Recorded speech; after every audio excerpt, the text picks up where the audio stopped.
Hey guys, Logan Story with another comic book YouTube review, and today we're going to be doing my new comic book haul. I've got some weekly comics. We've got 4 comics, so we've got a decent stash of comics. We have 3 indies and 1 DC, so let's just get into it.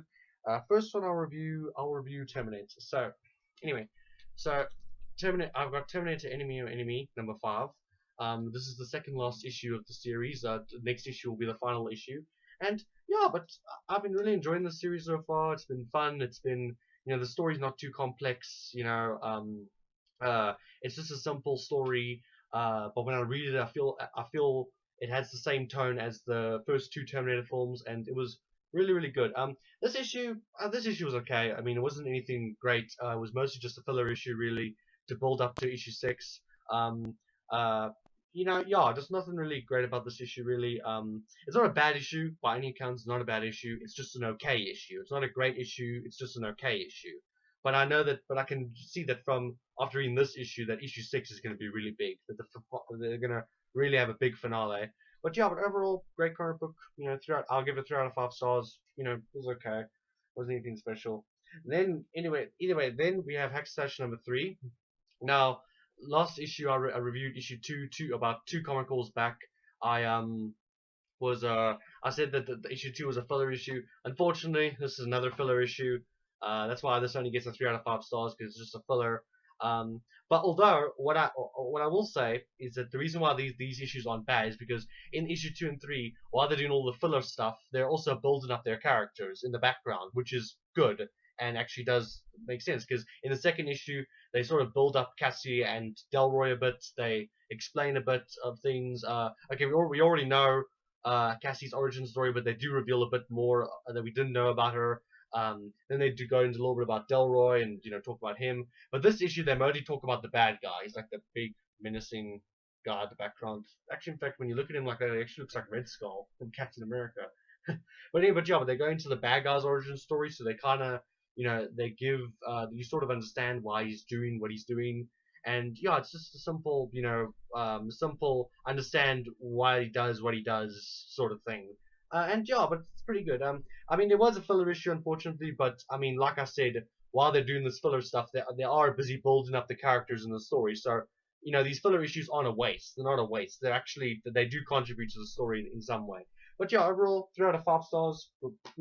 Okay issue, but I mean, it was still a good issue, and I still enjoyed it. So yeah. Now, uh, moving on to our DC, my third indie. That one I'm saving for last. But today I got Action Comics Futures End cover. This issue, now a lot of people have been complaining about the covers, saying that the covers aren't great. They're not as good as Villains Month and everything. And I sort of agree, but at the same time, I'm just kind of going like, it doesn't really matter for me, because the thing is, at the end of the day, it's what inside this book that makes me pay $4 for it. So yeah, but overall, it was overall it was like, it was an okay issue. You know, but yeah, it was an okay issue. The story basically is basically it's this like the sand demon. If you can sort of switch to the side there, you can see the sand demon there. And he's taking up the form of Superman. And anyway, so he takes up the form of Superman, and he flies around and he finds 3 people in these everyday bad situations, like just bad situations that anybody that you don't have to be a superhero to get into. You can be anybody can get into these kind of situations.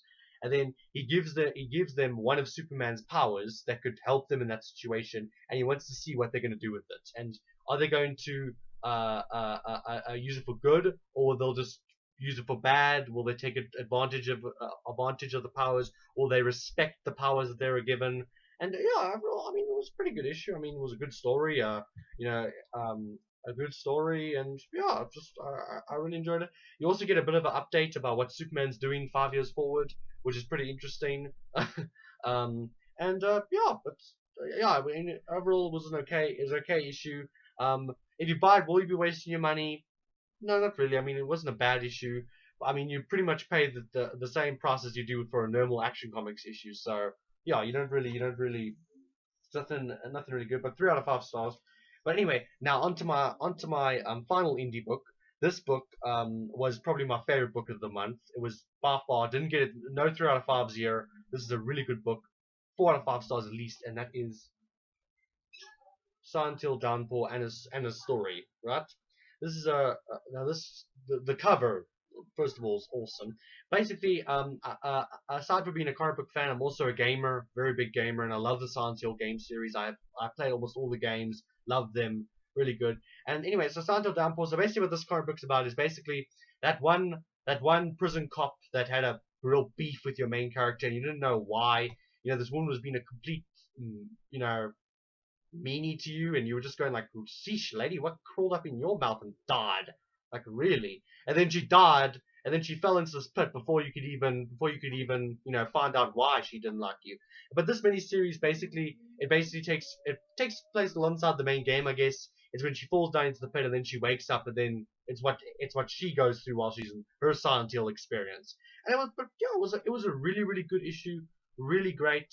You know, you actually learn why she doesn't like Murphy, so you know that's great. And yeah, it was a really good issue. Great art, beautiful art. I actually will take the book out and show you guys the art, but the art was beautiful. And also, wait, let me just quickly show you art. Okay, let me just find a good picture for you guys. Okay, here we go. Here's some of the art. I don't know if you can see it. I don't think you can really see it that well. I mean, maybe try and find a better picture. But yeah, but I like the art. You know, it was simple. It was a little creepy. Um, you know, very, just really, really. Okay, yeah, here we go. Here's some better panels of the art. But yeah, it's not everyday art. It's not the art I'm used to seeing in comics, but it's really, really good art. And what I really like about it is that actually wait, let me just bring up dark page here. You see, if you can see here, you can see that it's like, you know, it's all dark, and you know that she's clearly in a dark room, which I really really like, because it really brought the what this book does. It's not scary. I mean, it's not like, it didn't like scare the pants off of me when I read it. But what it did do was that it had the creepy factor, the creepy tone, the atmosphere that the Silent Hill games do, and I think the writer wrote the story and the artist really portrayed that very well. I think this comic book goes hand in hand with the game, and yeah, but overall, great issue, 4 out of 5 stars. Best issue of the best cover and best issue of the week, and yeah, pretty good thing. Also, you don't really have to be a Silent Hill game fan to pick this comic book up. You don't have to know a lot of Silent Hill lore, really. You don't even have to play Silent Hill Downpour, really. I mean, you could just pick up this comic book. You could just be a normal comic book guy who wants to get into the Silent Hill game series, or you could go a guy who wants to read the comics but not play the games. It's fine. You could be anybody and you can read this comic book. But overall, an okay comic book whole month. Silent Hill is probably the best one. I'm really hoping for the next issue. Really, really can't wait. But yeah, anyway, great. Okay, haul. But hopefully next haul will be better. But yeah, thanks guys. Please like, subscribe, share, and comment. And if you've read any of these comic books and you want to talk to me about it, or if you just want to bitch about Future's End, just leave a comment below and I'll discuss with you. And yeah, thanks guys.